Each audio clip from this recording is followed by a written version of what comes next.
Everyone, welcome back to the channel. कैसे हो सब? I hope all are doing well. आज हम करेंगे lecture number 5 of factors act 1948। लेकिन उससे पहले, जब आप स्कूल में थे, आपको पता है कि आपकी जो टीचर थी उनकी क्या होती थी? रिस्पॉन्सिबिलिटी होती थी, है ना। ये ड्यूटी होती थी कि वो अपने स्टूडेंट्स को टाइम पर सिलेबस कंप्लीट करवाए, सारी रिवीजन करवाए, देखे कि बच्चों को कहीं कोई प्रॉब्लम ना फेस करनी पड़े, राइट। लेकिन स्टिल आपने एक बात और नोटिस करी होगी कि जो आपके प्रिंसिपल सर या मैम होते थे वो क्या होते थे? राउंड पर आते थे। वो इंस्पेक्शन करते थे ना कि टीचर अच्छे से पढ़ा रही है या नहीं, ऐसे टाइम पास कर कर तो नहीं जा रहे, है ना, बच्चों को कहीं कोई प्रॉब्लम तो नहीं फेस करनी पड़ रही। ठीक उसी तरह से हमने प्रीवियस लेक्चर में किसकी बात करी थी? ऑक्यूपायर की। अब ऑक्यूपायर कौन होता है? जिसके हाथों में अल्टीमेट कंट्रोल होता है। नो डाउट उसकी भी ये रिस्पॉन्सिबिलिटी होती थी, ड्यूटी थी, आपने पढ़ी थी ड्यूटीज ऑफ ऑक्यूपायर। उसकी क्या ड्यूटी होती है?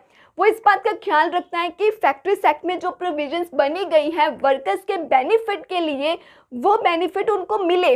वो उनकी हेल्थ का, सेफ्टी का ख्याल रखता है, उन्हें वेलफेयर फैसिलिटीज़ मिले, इस बात का भी ख्याल रखता है। मैंने अभी क्या बोला था कि टीचर की रिस्पॉन्सिबिलिटी है, लेकिन फिर भी प्रिंसिपल सर क्या है? इंस्पेक्शन के लिए आते हैं ना।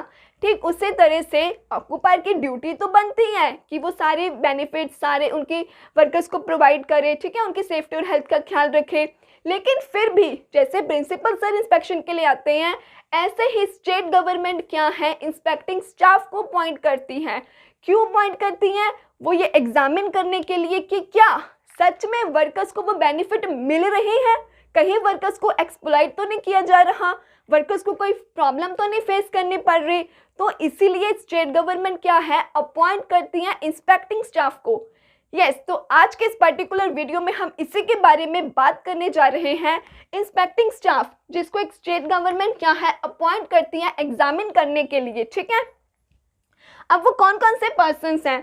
Inspector, chief inspector, additional chief inspector, deputy chief inspector, joint chief inspector and certifying surgeons.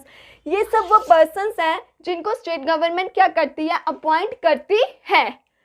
अब इसको याद करें निमोनिक के थ्रू, ताकि आपको ये याद रह जाए ये कौन कौन से पर्सन्स हैं। तो चलिए याद करें। अच्छा, तो इसके लिए आप CA को कंबाइन करोगे एंड DJ को कंबाइन करोगे, I and C individually.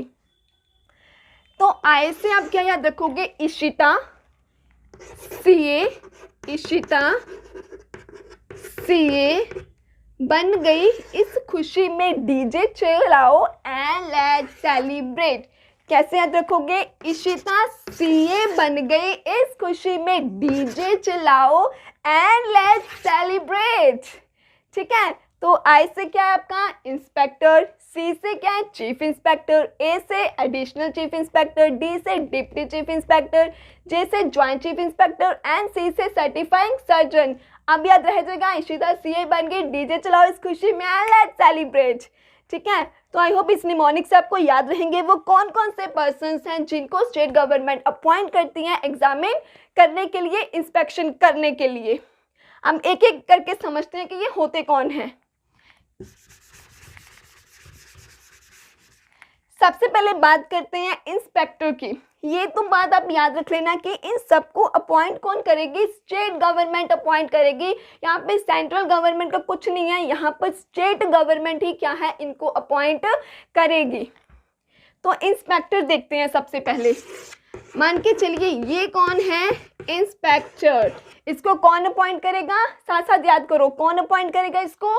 State government appoint करेगी। लेकिन अपॉइंट कैसे करेगी? स्टेट गवर्नमेंट क्या करेगी? नोटिफिकेशन भेजेगी। किस में भेजेगी? ऑफिशियल गैजेट में नोटिस भेजेगी। लेकिन अगर इसका ट्रांसफ़र हुआ तो क्या तब भी नोटिफिकेशन भेजेगी? नहीं, गवर्नमेंट क्या है? सिर्फ इसके अपॉइंटमेंट के टाइम पर ऑफिशियल गैजेट में नोटिफिकेशन भेजेगी। ट्रांसफ़र के टाइम पर वो फिर से नोटिफिकेशन की सरदर्दी नहीं लेती। ठीक है, तो ये 3 पॉइंट याद हो गए। 4th पॉइंट, अब ये इंस्पेक्टर कुछ पढ़ा लिखा भी होगा, है ना। तो इंस्पेक्टर क्या है? इस पोस्ट के लिए प्रिस्क्राइब्ड क्वालिफिकेशन होती है कि ये क्वालिफिकेशन आपके पास होनी चाहिए। ठीक है, तो ऐसे ही इसकी प्रिस्क्राइब्ड क्वालिफिकेशन होती है। 4 पॉइंट याद हो गए। 5th पॉइंट, अब इसको क्या माना जाएगा, गवर्नमेंट अपॉइंट कर रही है ना, तो ये पब्लिक सर्वेंट है। किसके under, panel, Indian panel code के अंडर इसको क्या बोलेंगे, ये कौन है, ये पब्लिक सर्वेंट है।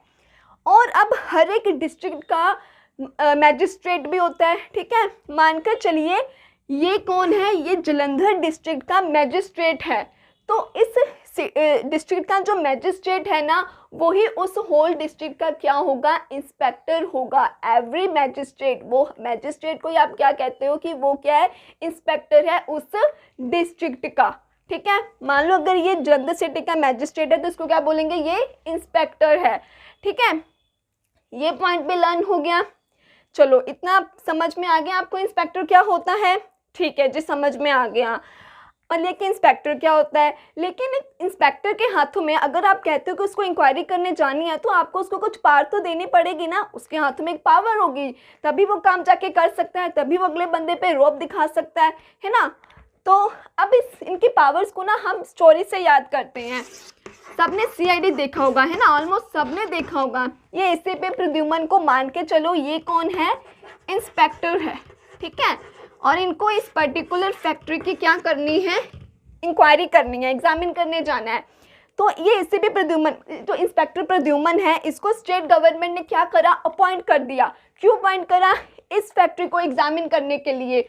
लेकिन इसने कहा मैं अकेला नहीं कर सकता, तो ये अपने साथ 2 साथियों को चुन लेता है। मतलब इसके पास ये पावर है कि अगर अपनी हेल्प के लिए 2-4 जितने भी लोगों की इसको ज़रूरत है तो ये अपने साथ उनको लेके जा सकता है।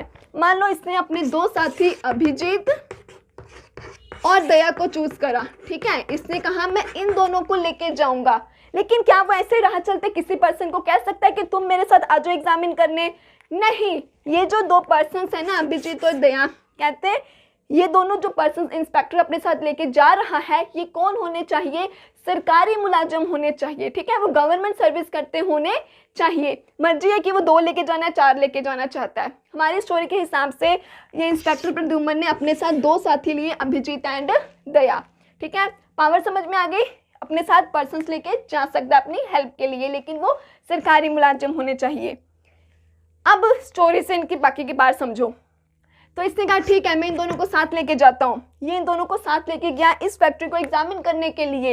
इसने कहा अभिजीत, दया, इस फैक्ट्री का कोना कोना छान मारो, कोई जगह छूटनी नहीं चाहिए। मतलब एक इंस्पेक्टर के पास ये पावर होती है कि वो क्या है, फैक्ट्री के किसी भी प्रीमाइस को, किसी भी प्लेस को क्या कर सकता है, एग्जामिन कर सकता है। फिर अभिजीत ने बोला सर यहाँ पे बहुत सारी मशीनरीज हैं। तो प्रद्युमन ने बोला एक काम करो, इनकी सारी मशीनरी भी अच्छे से चेक करो, ठीक है। तो मतलब एक इंस्पेक्टर के पास ये भी पावर होती है कि वो मशीनरी को भी एग्जामिन कर सकते हैं। नेक्स्ट, अब दया कहता सर और अच्छी इंफॉर्मेशन लेने के लिए क्यों ना हम इनके रिकॉर्ड्स चेक करें, इनके रजिस्टर, इनके डॉक्यूमेंट्स को चेक करें। तो प्रद्युमन बोला बिल्कुल सही बात है, कुछ ना कुछ हमें वहाँ से ज़रूर मिलेगा। तो मतलब इनके पास अब ये भी पावर है कि अगर वो उस फैक्ट्री के कोई भी डॉक्यूमेंट्स, कोई भी रिकॉर्ड, कोई भी रजिस्टर एग्जामिन करना चाहते हैं तो वो कर सकते हैं।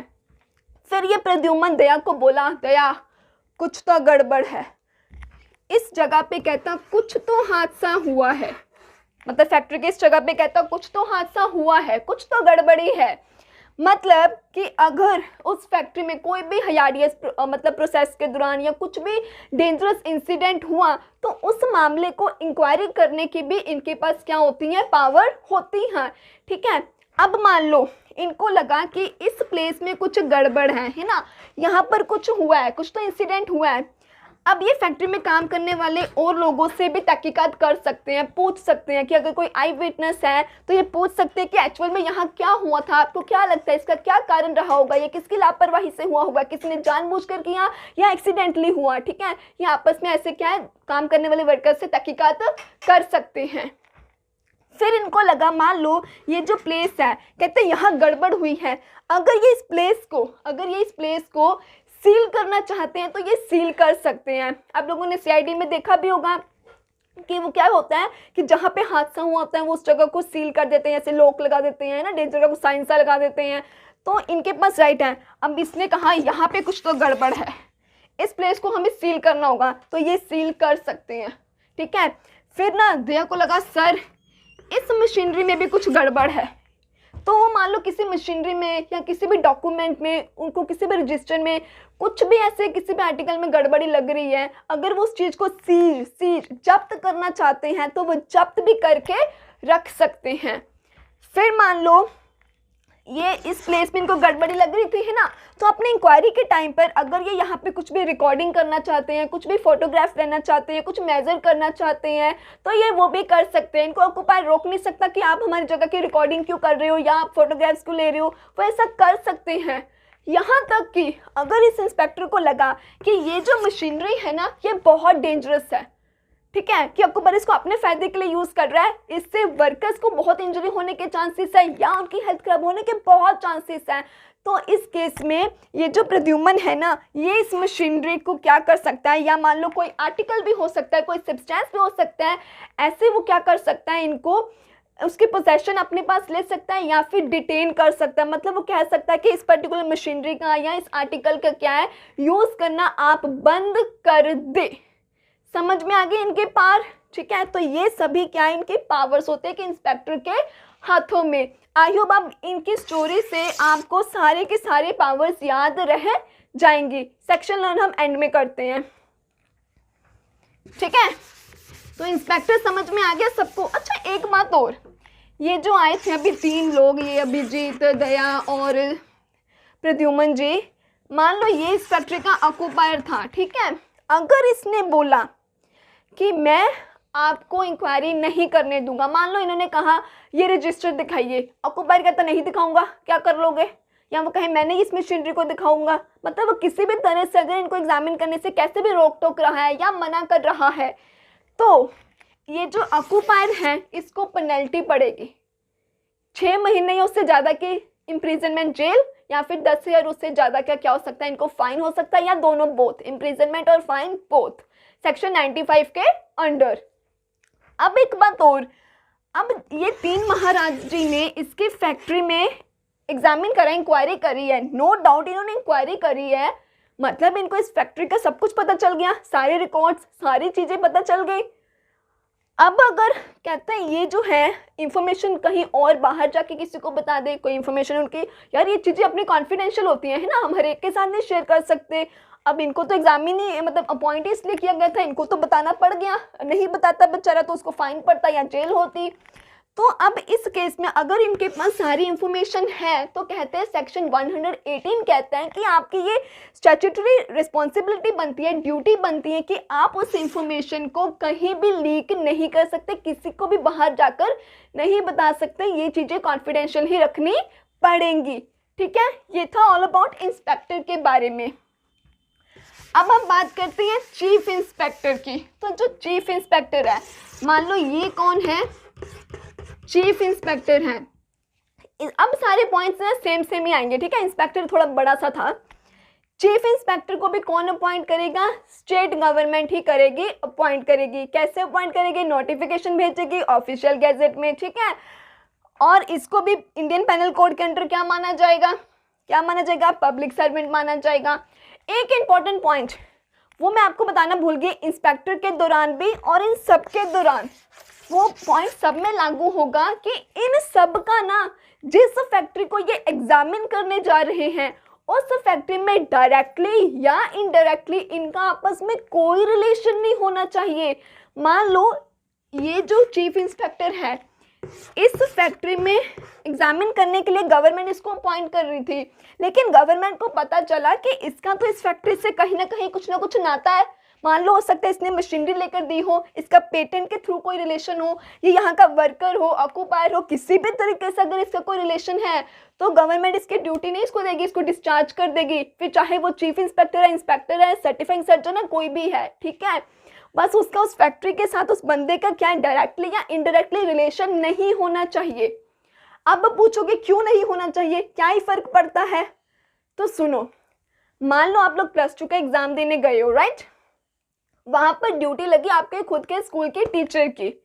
कहीं ना कहीं टीचर को होगा ना अपने स्कूल के स्टूडेंट है, चीटिंग करवा देते हैं, बायसनेस के चांसेस कितने बढ़ जाएंगे। उसको होगा यार अपने स्कूल के स्टूडेंट से अपने स्कूल का रिजल्ट अच्छा आएगा। हाँ, किसी और स्कूल के टीचर की ड्यूटी लगती है, बायसनेस के चांसेस बहुत कम रह जाएंगे। उनको क्या पड़ी है किसी और के स्कूल की, है ना, इतनी। समझ में आई? ऐसे अगर इसका उस फैक्ट्री के साथ लेना देना है, बायसनेस आएगी, वो तो रिपोर्ट ओके ही देगा, वो क्यों उस फैक्ट्री के अगेंस्ट कुछ बोलेगा, ठीक है। इसलिए क्या है, कहते हैं उनका डायरेक्टली या इनडायरेक्टली कोई भी उस फैक्ट्री के साथ रिलेशन नहीं होना चाहिए। समझ में आई बात? ये पॉइंट सब पे अप्लाई होता है। तो चीफ इंस्पेक्टर को स्टेट गवर्नमेंट अपॉइंट करती है, ऑफिशियल गैजेट के थ्रू करती है। इंडियन पैनल कोड के अकॉर्डिंग इसको पब्लिक सर्वेंट बोला जाता है, डायरेक्टली इनडायरेक्टली कोई रिलेशन नहीं होना चाहिए। प्लस अब इसके हाथों में भी कहते हैं क्या है, पावर होती है। इसके हाथों में अभी जो हमने इंस्पेक्टर की पावर पड़ी ना, कहते हैं वो सारे पावर प्लस इसके खुद की भी जो कुछ इसके पास भी पावर है, वो सारी पावर किसके हाथों में होती है, चीफ इंस्पेक्टर के हाथों में होती है। ये सारे पॉइंट्स अब सेम ही आएंगे लगभग। नेक्स्ट अगर मैं बात करूं एडिशनल, डिप्टी और ज्वाइंट इन चीफ इंस्पेक्टर की, किसकी, additional, deputy and joint chief inspector की, तो इसको भी स्टेट गवर्नमेंट अपॉइंट करती है। क्यों अपॉइंट करती है? चीफ इंस्पेक्टर की, इनकी कहते हैं इंस्पेक्टर की क्या है, हेल्प करने के लिए, टू असिस्ट देम, इनकी हेल्प के लिए स्टेट गवर्नमेंट इनको क्या करती है, अपॉइंट करती है। एस मैंने एस कितने भी अपॉइंट कर सकती हैं, कुछ ऐसा मैंडेटरी नहीं है कि बस 2 या 4, जितनी ज़रूरत है उतने वो क्या अपॉइंट कर देती है उनको असिस्ट करने के लिए, चीफ इंस्पेक्टर को हेल्प करने के लिए, ठीक है। और इनका भी डायरेक्टली इनडायरेक्टली कोई रिलेशन नहीं होना चाहिए, इनको भी पब्लिक सर्वेंट माना जाएगा, और इनके पास भी खुद की पावर भी तो होगी साथ में चीफ इंस्पेक्टर। अब ये देखो, ये चीफ इंस्पेक्टर को असिस्ट करने जा रहे हैं, तो नो डाउट जो पावर इसके हाथों में वो ऑटोमेटिकली इनके हाथों में भी आ गई है ना। तो ये थे additional, deputy and joint chief inspector, ठीक है। इनके पॉइंट तो सेम ही थे, इंस्पेक्टर का थोड़ा टॉपिक बड़ा था और एग्जाम के लिए भी बहुत इंपॉर्टेंट है, तो इसको अच्छे से करना। नेक्स्ट बात करते हैं सर्टिफाइंग सर्जन की। अच्छा एक बात बताओ, मान लो आपने ना ये ऑक्यूपाई का पूरा क्वेश्चन का ना आंसर अच्छे से लिखा, आपने बोला मैम इसको चेक करके बता सकते हो हमने ठीक लिखा या नहीं, हाँ मैं चेक करके बता सकती हूँ। आपने बोला मैम पेट में बहुत दर्द हो रहा है, बता सकते हो क्यों हो रहा है, मैं तुक्का लगा सकती हूँ कि बच्चे कुछ खाया होगा पिज़्ज़ा पास्ता इसलिए दर्द हो रहा है। एक्चुअल प्रॉब्लम मैं बता सकती हूँ? नहीं, क्योंकि जिसका काम उसी को साझ है। अब ये तो डॉक्टर ही बता सकता है ना। तो ऐसे ही इंस्पेक्टर है, चीफ इंस्पेक्टर है, ये एडिशनल चीफ इंस्पेक्टर है, ये सभी जो इंस्पेक्टर हैं ये तो एग्जामिन कर सकते हैं, मशीनरी एग्जामिन कर ली, कोई हादसा हुआ उसको एग्जामिन कर लिया, उसकी इंक्वायरी कर ली। लेकिन अब किसी वर्कर की तबीयत खराब है, उसकी हेल्थ को कोई इश्यू है, वो तो नहीं ना वो देख सकते, उसके लिए तो किसी डॉक्टर की जरूरत है पड़ेगी ना।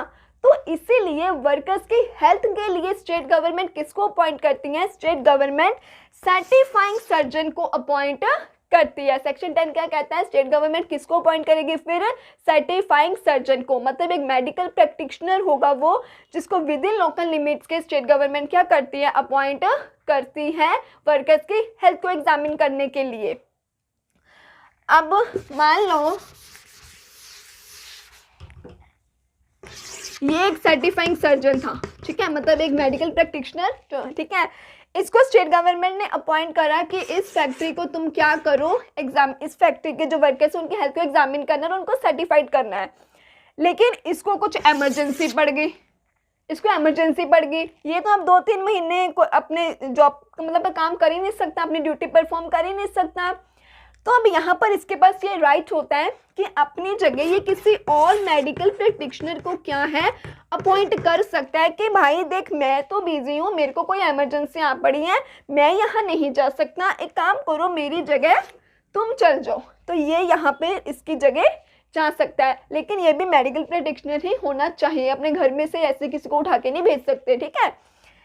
समझ में बात? एक तो सर्टिफाइंग सर्जन के पास ये राइट होता है कि अपनी जगह किसी और को नॉमिनेट कर सकता है। दूसरा, लेकिन इसको अब रखा क्यों है, इसने करना क्या जाके, अब ये जा रहा है, ठीक है, इसने क्या करा, ये इस फैक्ट्री में गया, इसको तो जी काम ही पड़ गया, ये तो गया, ये तो आउट, इसकी जगह आया ये गया इस फैक्ट्री में। इसने देखा इस फैक्ट्री में ना यंग पर्सन्स काम कर रहे हैं, यंग पर्सन्स बोले तो जिनकी एज 18 साल की उम्र से कम की होती है, ठीक है।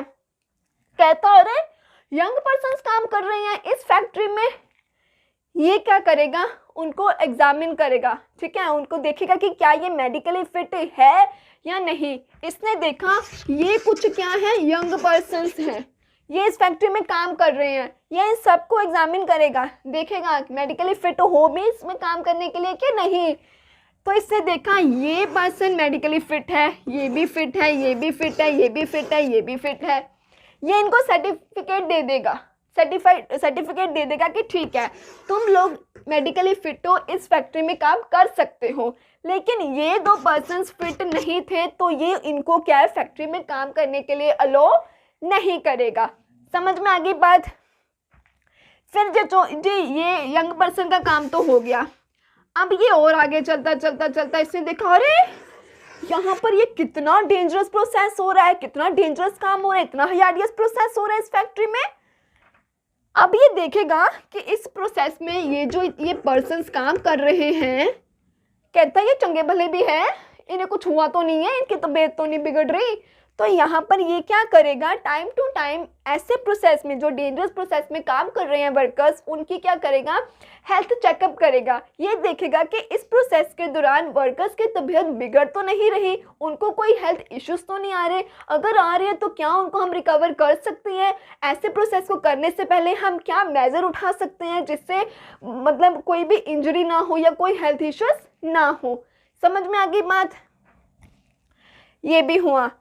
फिर मान लो ये एक पर्सन था, चंगा भला अच्छा था, हेल्दी था, आ गया इस फैक्ट्री में काम करने के लिए, यहाँ पे करने लगा मैन्युफैक्चरिंग प्रोसेस। जब ये काम करने लग पड़ा तब इसकी तबीयत, आया तो चंगा भला था, इसकी तबीयत ना खराब होने लग पड़ी, डाउन खराब होनी शुरू हो गई। तो अब भाई ऐसे सिनेरियो में सर्टिफाइंग सर्जन की क्या ड्यूटी बनती है, वो रिस्पॉन्सिबिलिटी बनती है कि वो एग्जामिन करे कि क्या सच में ऐसा है, क्या सच में इसकी तबीयत मैन्युफैक्चरिंग प्रोसेस करने के दौरान ख़राब हो रही है। ठीक है, क्या हम कोई मेजर्स उठा सकते हैं जिससे ऐसा ना हो, क्या ये इस काम को करने के लिए मेडिकली फिट है या नहीं, क्या ये इस काम को करने लायक है या नहीं।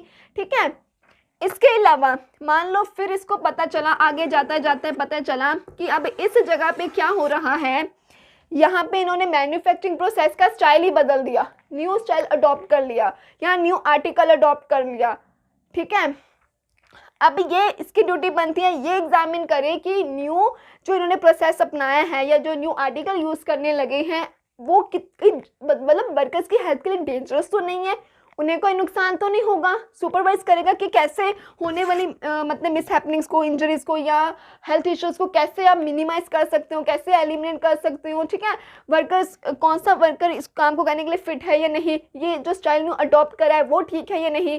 ठीक है, तो इन शॉर्ट अगर मैं बात करूं कि सर्टिफाइंग सर्जन का काम क्या है, उसको इसलिए ही अपॉइंट किया जाता है स्टेट गवर्नमेंट की तरफ से कि फैक्ट्री में जाके देखिए कि जो वर्कर्स काम कर रहे हैं उनकी हेल्थ ठीक है या नहीं, वो मेडिकली फिट है या नहीं, उन्हें कोई इंजरी तो नहीं आ रही, उनकी कोई हेल्थ इश्यूज तो नहीं हो रहे हैं। सुपरवाइज करो कि कैसे, ठीक है, आप उनको बताओ कि कैसे आप क्या है इस प्रोसेस को करने के दौरान कुछ सेफ्टी मेजर्स अडॉप्ट कर सकते हो, क्या क्या सेफ्टी मेजर्स अडॉप्ट कर सकते हो ताकि कोई हेल्थ इश्यूज ना हो, कोई प्रॉब्लम्स ना हो।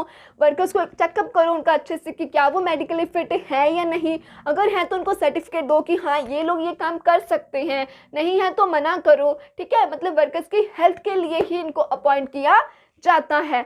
तो आई होप आपको आज का ये टॉपिक अच्छे से क्लियर हो गया होगा कि स्टेट गवर्नमेंट क्या इन सबको अपॉइंट करती है ऑफिशियल गैजेट के थ्रू।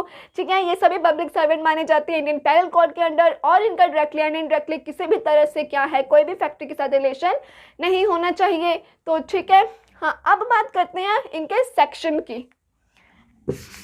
हम इन सबके सेक्शन को याद करते हैं। ठीक है,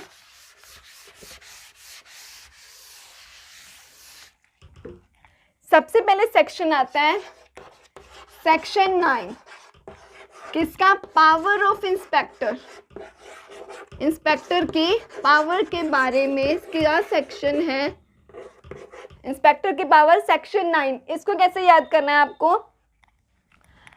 तो यहाँ पर आपने इसको ऐसे याद करना है कि ये मदर है, उसका बेटा क्या था, पढ़ाई नहीं कर रहा था, कहता मुझे नहीं पढ़ाई करनी। ठीक है, तो इसकी मदर कहती है अगर तू नहीं पढ़ा तो मैं तेरे को इंस्पेक्टर के पास पकड़ा दूंगी। बेटा बोला नो मत पकड़ाना, ना इनको नो बोलते हैं ना। ठीक है, तो मदर क्या कह रही है, नहीं पढ़ाई करी तो इंस्पेक्टर के पास पकड़ा दूंगी। बेटा बोला नो नो नो नो मत पकड़ाना, नो मत पकड़ाना, मैं अच्छे से पढ़ाई करूँगा। सेक्शन 9 हो गया। नेक्स्ट हम बात कर रहे थे कि उनको पेनल्टी पड़ती है ना। अगर ऑक्यूपायर है वो रोकता है इंस्पेक्टर को एग्जामिन करने से, ठीक है, इंक्वायरी करने से, तो उसको क्या है, पेनल्टी पड़ती है। सेक्शन कौन कहता है, 95 कहता है, ठीक है। तो ये ऑक्यूपायर है, ठीक है, ये इंस्पेक्टर है जो एग्जामिन करने आया था, ठीक है। तो इंस्पेक्टर ऑक्यूपायर को कहता मुझे अपने डॉक्यूमेंट्स दिखाओ, रजिस्टर्स दिखाओ, रिकॉर्ड्स दिखाओ। ऑक्यूपायर बोला नो, नहीं दिखाऊंगा। तो इंस्पेक्टर बोला एक पड़ेगी, ऐसी पड़ेगी ना 5 उंगलें छप जाएंगी मुंह पर, 5 उंगलें छप जाएंगी। 95 याद रह गया। फिर से सुनो, इंस्पेक्टर ऑक्यूपायर को बोला मुझे रिकॉर्ड दिखाओ, वो कहता नो, नहीं दिखाऊंगा। ऑक्यूपायर बोला, तो इंस्पेक्टर बोला ठीक है, फिर ऐसा थप्पड़ पड़ेगा कि 5 की 5 जो फिंगर्स है तेरे फेस पर छप जाएंगी, ठीक है। सेक्शन लर्न हो गया जब ऑक्यूपायर मना करता है उसको कोई भी चीज़ की इंक्वायरी करने से। सेक्शन 95 हमने क्या पढ़ा था कि जो इंस्पेक्टर होता है उसकी क्या ये स्टैट्यूटरी ड्यूटी बनती है कि अगर कोई भी इंक्वायरी के दौरान उसको इन्फॉर्मेशन जो भी मिली है वो किसी को भी नहीं बताएगा, उसे कॉन्फिडेंशियल रखेगा, राइट। तो इसका सेक्शन क्या आएगा, सेक्शन 118। अब इसको लर्न कैसे करना है, इसको इसी पॉइंट को थोड़ा एग्जाम्पल से रिलेट करना। ये 2 फ्रेंड्स हैं, ये कोई थर्ड पार्टी है, ठीक है। तो इन दोनों का ना आपस में एक सीक्रेट है, इसको पता चल गया कि इनका आपस में कुछ तो सीक्रेट है। तो जब ये चला गया ना तो इसने उसको बोला मुझे भी सीक्रेट बता दे। तो ये बोला मैं नहीं बताऊंगा। ये कहता क्यों नहीं बताएगा, कहता क्योंकि मेरी और मेरे फ्रेंड की तो 1-to-1 कन्वर्सेशन होती है, हम किसी तीसरे को नहीं बताते, तभी तो लोग हमारी फ्रेंडशिप को 8वां अजूबा बोलते हैं। समझ में आई बात। 118 सेक्शन किसका है कि ड्यूटी बनती है इंस्पेक्टर की वो इन्फॉर्मेशन बाहर ना बताए, उसको कॉन्फिडेंशियल रखे। तो समझ में आ गया 118 कैसे याद रखना है। हमारी फ्रेंड्स की तो 1-to-1 कन्वर्सेशन रहती है, हम नहीं किसी को बताते, तभी तो लोग हमारी दोस्ती को 8वां अजूबा बोलते हैं, ठीक है। तो ये सेक्शन ऐसे लर्न रह जाएगा। अब हम याद करेंगे लास्ट सेक्शन हमारा सर्टिफाइंग सर्जन का सेक्शन कौन सा होता है, सेक्शन 10। कौन सा सेक्शन होता है, सेक्शन 10। सर्टिफाइंग सर्जन कौन होता है, डॉक्टर होता है, ठीक है। तो इसका सेक्शन ऐसे याद रखोगे आप। अच्छा 10 को हिंदी में या पंजाबी में क्या बोलते हैं, 10, है ना। तो ऐसे याद करना अब कि ये बड़ी सिस्टर है ना, मेडिकल की पढ़ाई कर रही है। तो उसका छोटा भाई बोला तो कब से तो ये मेडिकल की पढ़ाई करे जा रही है, 10 होना तो डॉक्टर कब बनेगी। तो सर्टिफाइंग सर्जन डॉक्टर, उसका सेक्शन क्या है, 10। छोटा भाई बड़ी बहन को क्या पूछ रहा है, 10 कब बन जाएगी डॉक्टर, ठीक है। तो इसका सेक्शन भी लर्न हो गया। तो आई होप आपको टॉपिक भी अच्छे से क्लियर हो गया होगा और उनके सेक्शन भी लर्न हो गए होंगे। तो वीडियो कैसी लगी कमेंट करके जरूर बताएं, कोई डाउट है तो वो भी आप कमेंट सेक्शन में पूछ सकते हो। वीडियो को लाइक जरूर करें, फ्रेंड्स के साथ भी शेयर करें, एंड अभी तक चैनल को सब्सक्राइब नहीं करा तो जल्दी से कर दीजिए। मिलते हैं अपकमिंग वीडियो में, तब तक के लिए stay tuned, take care, bye bye, thank you.